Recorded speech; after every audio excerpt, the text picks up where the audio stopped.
ang ilis nga halad ni Kristo alagad ni Jehova. Wala na si Kristo, ilisan na di ay. Asan ang mabasa? Asan mabasa? No. Kinsa ba'y nakatuo sa among balita? O Kristo, no?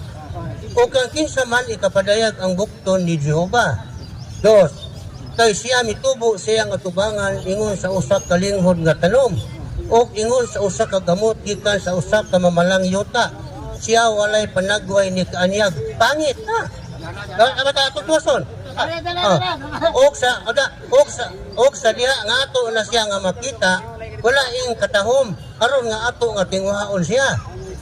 Wala na, pangit na ang atong ang Ginoo. Niya ka lang imong litrato. Namay litrato, guwapo man tanawan ha. Ako masahon. Kay siya may nagimuhimo. Tanaw. Indre. Kinsa may na nakatuo sa among balita. O kang kinsa man ipadayag ang bukton ni Jehova. Kay siya mitubo sa iyang atubangan ingon sa usa ka linghod nga tanom. Ano ba? Ingon sa usa ka gamot nga gikan sa usa ka mamalang yuta. Ano ba? Ug siya walay panagway ni kaanyag. Dara, nagisgot siya og tanom. Tanom ha? Tanom. Tanom unya gamot. Unya naadya siya sa mamalangayota. Ang buti pasabot dara, masabton ta ka. Ang iyon na gud ani, ang Biblia dili directly nga isulti nimo. Ang kahoy kung mawad-an na siya og kanang gitawag og tubig mag-uga. Mag-uga ha? Mag-uga. Og malaos ang iyahang gitawag kurma sama ng mga dahon. Paminaw ha? Ang buti pasabot ana, laom-laom gud ni kung ang imong pagtuo nga buhi kaayo unya sa kalit lang nawala ang imong pagtuo sama sa kahoy nga naughan wala na tubig nga mahimong masuyop ang iyang gamot malaya sa manimo didiya kas katoliko mura kas kahoy na laya. Ang atong pangutana ang pangutana nakabutang dire ang ilis nga halad ni Kristo alagad ni Jehova. Ato patawag gyapon na. Murag sulugoon gyapon sa Ginoo. Ilis. Unya dili pangit na sa kayo. Kay wala na panagway ni kaanyag. Nganong ihulog dito sa kahoy?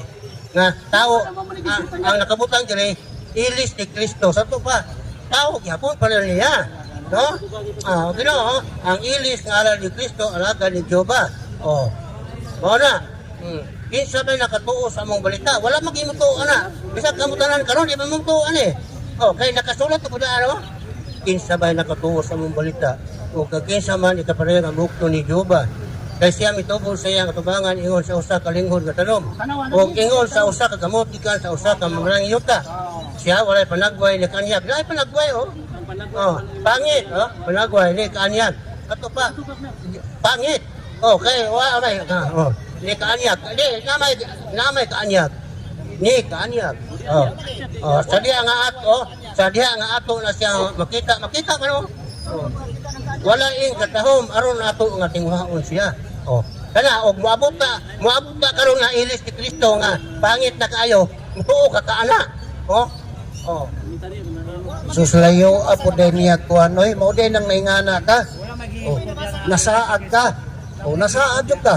Ngano man? Nasaad ka. Kaya ang giiskutan diri, nagiskut man gud siya sa nangaging panahon. Kay sa unang panahon ang mga Hudiyo naghala dili pas Kristo. Kadtong mga gitawag mga mananap na sunugon. Karon pag abot niya, mao ni siya ang nahitabo. Ang nakalahi lang diri kay Jehova. Nya kay kining Jehova ironious man pwede man lang na siya nganlan og amahan. Sa pagkasulti. So klaro kayo nga ang gipasabot dinhi kan payo kang kinsa manato sa ikatandi, no? Kaya ang sa unang gipuhat man ko, katong mga halad-halad sa una ka panahon, katong mga ihaw-ihaw nga mga mananap. Unya sa atong panahon karon, si Jesucristo naman ang gisgutan. So klaro kayo nga kini gipaladman pa gyud sa kanang nagsulat unsaon pagsabot nimo. Kay nagisgot ni sa tanom, gamot. Oh. Ya sa gitawag mamalang nga yuta. Oh. Nang lakon pagkasukti kadtong karaan nga nahitabo sama na to sa kahoy. Oh. Sa kahoy nga dili na nindot kayong sudungon, wala na siya'y hitsura. Ang buti pasabot diha sa gitawag halad-halad nila kaniadto, wala na to siya'y kwenta. Oh. Pero ang imo, lahi ang imong pananaw. Imo na sanggit pandi kang Jesucristo, labing layuan ang imuhang pananaw. Oy.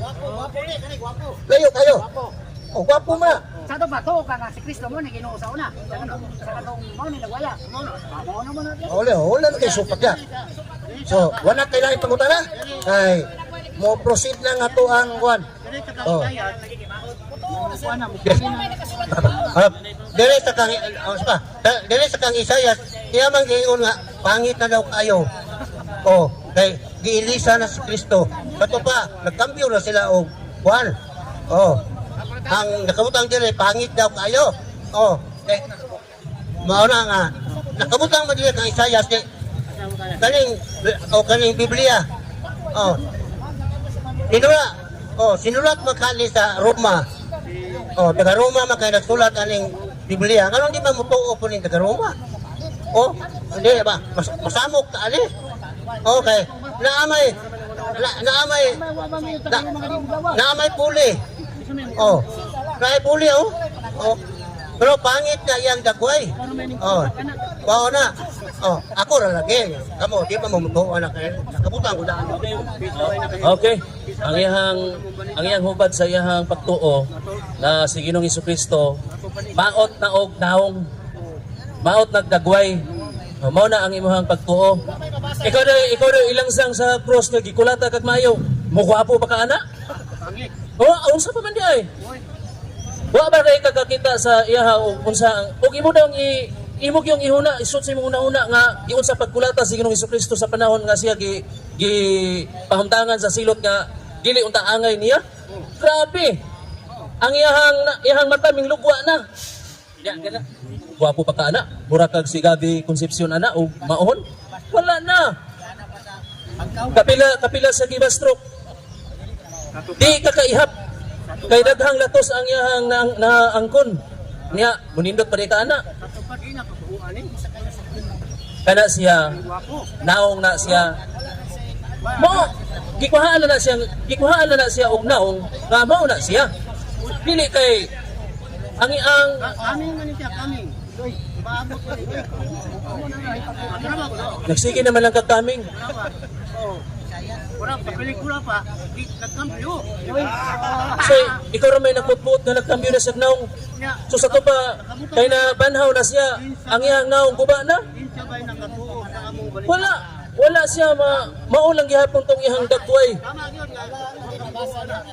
Ay, nakabutang nga, no? Hindi ka nituno ko. Basa ko kanina. Ang matuman ng kasulatan, kaaging mutuman, alin niya, di mutuko. Oo, kaya sabay nakatuo sa among balita. Nakatuo, balik ko mo lang gibasa nito. Ikaw kay wak ka mutuo, wak ka lang. Sakiro dito. Ang imo ra magibantayan diha ang maot ra man nga naong. Maot nga naong ang iyang gusto diyang naa mabasa.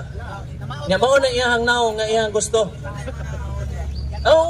Uli putok dili putok kamahay nimo og ang imong Kristo maot nga naong basta kay nga mo nindot nga naong. Mao ra na. Way mo supak nimo.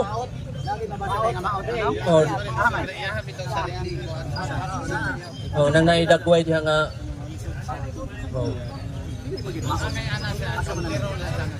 Siya na siya ang tabangan ng tinglo nga tanong sa kagamot gikan sa mamalang yuta Siya walay panagway ni kanyag. kung sabay pasabot ang walay panagway o kanyak maot Walay kaanyag. Ang Diyos Amahan walay naong, walay hitsura. So muna gipasabot nila, nagpaka-Diyos na siya. So dili na nimo makita ang lang nabay nakasulat gyud nga namaot.